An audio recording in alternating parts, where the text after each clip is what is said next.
السلام علیکم دوستوں، امید ہے آپ سب خیریت سے ہوں گے۔ جیسا کہ آپ جانتے ہیں، ہم صحیح بخاری کی حدیث پڑھ رہے ہیں اور آج ہم پڑھ رہے ہیں حدیث نمبر 275۔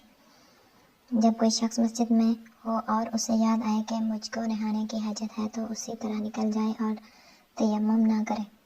ہم سے عبداللہ بن محمد مسندی نے بیان کیا، ہم سے عثمان بن عمر نے بیان کیا، کہا ہم کو یونس نے خبر دی زہری کے واسطے سے، وہ ابو سلمہ سے، وہ ابو ہریرہ رضی اللہ تعالیٰ عنہ سے، کہ نماز کی تکبیر ہوئی اور صفیں برابر ہو گئیں، لوگ کھڑے تھے کہ رسول کریم صلی اللہ علیہ وآلہ وسلم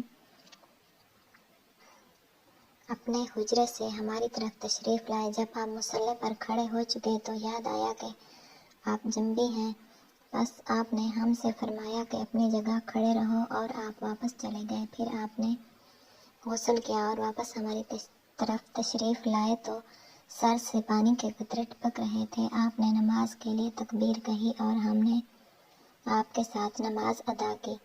عثمان بن عمر سے اس روایت کے مطابق کی ہے۔ عبداللہ نے محمد سے اور وہ زہری سے اور ازائی نے روایت کیا ہے۔